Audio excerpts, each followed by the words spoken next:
अगर तुम यह चाहते हो कि तुम्हारा शरीर स्वस्थ हो तो केवल सोचने से कुछ नहीं होगा।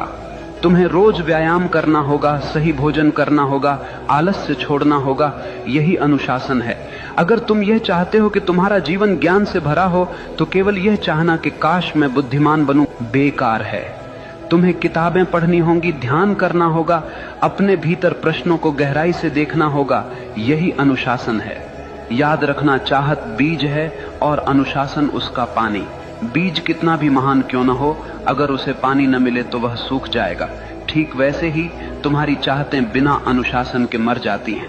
आज दुनिया में लाखों लोग सपने देखते हैं, लेकिन केवल वही लोग सफल होते हैं जिनके पास अनुशासन है, क्योंकि सपनों को हकीकत तक पहुंचाने का काम केवल अनुशासन ही करता है। और अनुशासन कोई कैद नहीं है, अनुशासन तो आजादी है। आजादी इस बात की कि तुम अपने ही आलस्य, अपनी ही कमजोरियों और अपने ही डर से मुक्त हो जाओ। देखो, एक नदी जब तक बह रही है वह जीवन देती है, लेकिन वही नदी अगर बिखर जाए, फैल जाए तो केवल कीचड़ बन जाती है। अनुशासन नदी के किनारों जैसा है, जो तुम्हारी ऊर्जा को दिशा देता है, गहराई देता है और तुम्हें तुम्हारे मंजिल तक ले जाता है। इसलिए अगर तुम सच में वही बनना चाहते हो जो तुम चाहते हो तो केवल चाहने से कुछ नहीं होगा। तुम्हें अपने जीवन में अनुशासन की आग जलानी होगी। हर दिन, हर क्षण अपने लक्ष्य के लिए समर्पित होना होगा।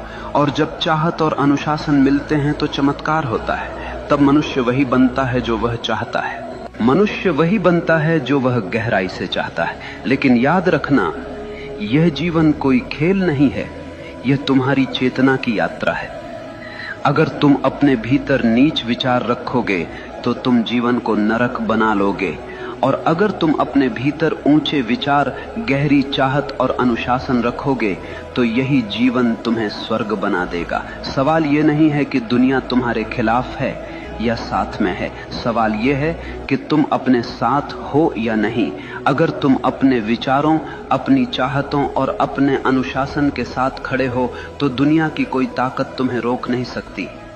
याद रखना, भाग्य बाहर से नहीं आता, भाग्य तुम्हारे भीतर से जन्म लेता है। जैसे तुम सोचते हो, जैसे तुम चाहते हो, जैसे तुम जीते हो, वही तुम्हारा भविष्य बनता है।